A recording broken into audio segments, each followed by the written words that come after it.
Puna pista puna ba? Paklik para ani song, ani lo hukai song.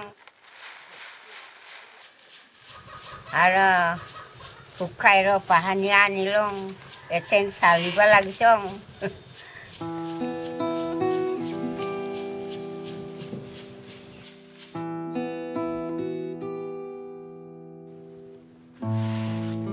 Gula gila. Kiba kakirol gila. Akhirnya pakrite rua gila.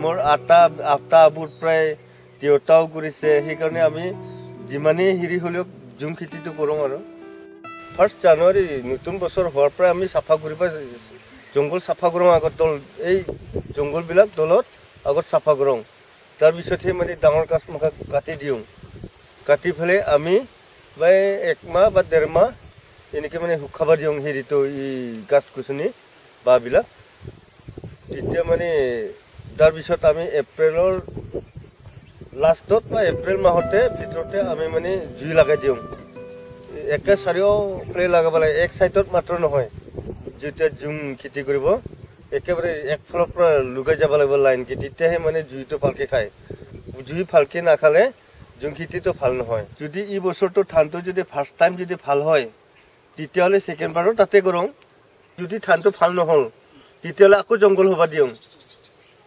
জঙ্গল 7 বছৰ বা 7 বছৰ বঢ়িয়া হয় আৰু 5 বছৰ 7 বছৰ এনেকে থং জঙ্গল হৈ তাৰ পিছত আকৌ হি মাটিটো আৰু হার হৈ থাকে তেনে কাজ কুছনি যেতিয়া হ'ব তাতে মানে পুৰি ফেলে হিবিলাক মানে হাৰ হয় তাৰ পিছত আকৌ সাফা কৰং আমি সাফা কৰি ফেলে আকৌ জ্বলাই দিও জ্বলাই দি ফেলে আকৌ খেতি কৰিলে আৰু ভাল হয় ধান তাৰ পিছত আমি কি বুটং তাতে মানে কিছুমান আমি কাজ কুছনি ৰাখং তাৰ মানে যেতিয়া মানে ভাল কাজ হ'ব হিবিলাক নাগাতং তো জালাই ফালে ৰাখং কিয় কাৰণে গোটেই সাফা কৰিলে ভাল নহয় যেতিয়া হাল গাছ ইমান হ'ব হিবিলাকটো কাটিব মৰম লাগে হিবিলাক উঠি যায় ফেলে তালাং তেতিয়া কাজটো নমৰে এইকাৰণে মানে এনেকে কাজবিলাককো বাচাই ৰাখং আৰু ই জুম খেতিটো আমি মানে এতিয়াতো জঙ্গল হৈ থাকিল না হিবিলাকটো আমি সিগুন গাছ লাগাই দিওঁ গাছ কুছনি আমে হওক কাঠলে হওক কি বলে আমলুকু হিবিলাকটো নাগাতং এই সিগুন গাছ যেতিয়া ডাঙৰ নহয় তেতিয়ালৈকে কাটিবা নহয় তেতিয়ালৈকে হিটো সাফা নকৰং আৰু গাছ ৰোৱা জাগাখিনি এইবিলাকতো আমি বিকি খাবা পাম পিছত ভৱিষ্যত সেইটোৰ কাৰণে আমি ই গাছবিলাক এনেকে ৰাখি থৈ দিওঁ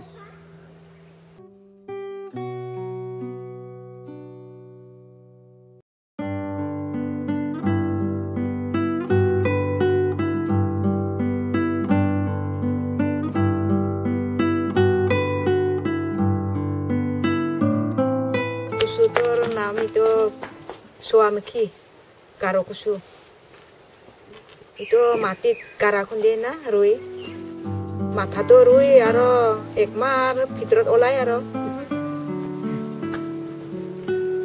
itu engi katiba lagbo kati itu matha to kati thobo lagbo ebar aro belek jagat thanda jagat thoba lagbo thamai thoba lagbo aro ebar aro itu March April mahat thoba lagbo bakrit kotai bosor mani itu ero kusualue bosorot pai itu risirama umura এই মেষ্টা টেঙা এইগিলা 6 মাহত পায় হতো আনি নিজৰ কৰাটো বেছি হত লাগে ভাল লাগে বজাৰৰ কি আমিতো হার সার নেদ না এনে জুই জ্বলাই দিব জ্বলাই না এনে মাটি খুন্দিব মাটি খুন্দি এনে ঢাকি দিব হিয়ে হল ৰ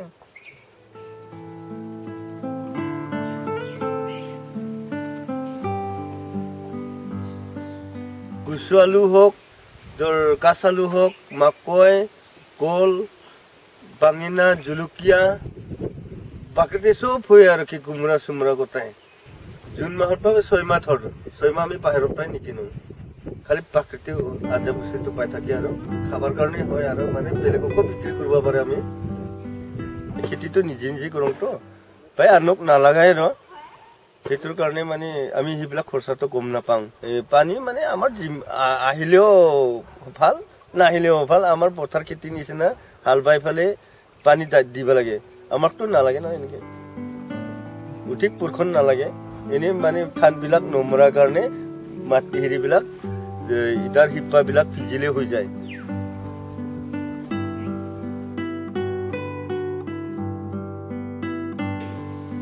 Unfortunately, the perception on shifting cultivation is a very negative one. And policies or the government programs which have been designed to manage shifting cultivation have always tried to replace shifting cultivation with settled agriculture. What happens in that is, one, immediately there's a reduction in terms of the biodiversity which is there. Because settled agriculture means either irrigated paddy cultivation or it means cash crop plantations. And cash crop plantations, when we come more towards the northeast, what we find is it's a combination of cashew nut, it's a combination of rubber or tea more recently. Now these are all monocrops. But if you look at what communities have been trying to do, they go in for areca nut because the traders come to them. It's a non-perishable which can be stored and they get a fairly good return out of that. Unfortunately, with climate change, what has been happening is that even the areca nut has been susceptible to pests and they have been susceptible to the depletion of soil moisture.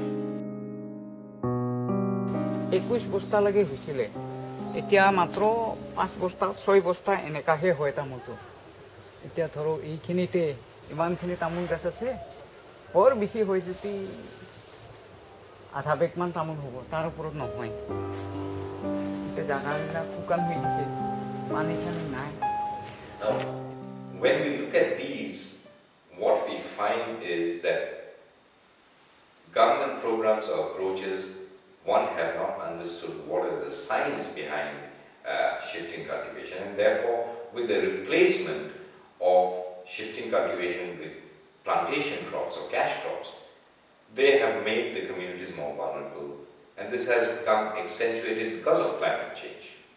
But also in the process, more and more land is being converted into this cash crop plantation, and these are all fallows. The result has been that the cash crop plantations which have come up at the cost of the fallows have permanently changed the land use pattern. And now what you have is large areas of land where earlier, if they were under shifting cultivation, forests would have regenerated. Today you find that those forests are gone. So as a result, what you find is that the forests have depleted, water availability or the hydrological cycles have been impacted. Springs, which used to be perennial before, have dried up. But with climate change and the delayed rainfalls or the shortened time period in which you have the rains now, these streams remain dry for most of the year. But when the rains come, because of the increase in the intensity of rainfall, there is more severe erosion and there's a loss of topsoil which is there. Now, in the long run, this does not augur well. And these are important factors which reduce the productivity, increase the stress on these upland farmers. However, the silver lining is that among these shifting cultivation fields and among the farmers, you do still have quite a wide diversity of crop varieties which are resistant to such stress.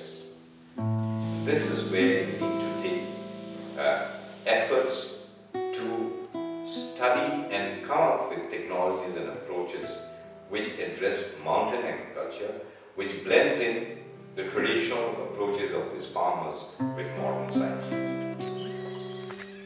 It's a cultivation which links us to land. We just don't grow only potatoes or you just don't grow only rice. the jhum cultivation gives you your food, it gives you your medicine, it gives you your trees for your firewood, it gives you your livelihood. So when an indigenous community is cut off from there, then you do not know how else to exist. You know? It's like taking somebody from New York and putting him in the midst of a jhum cultivation. He will be lost.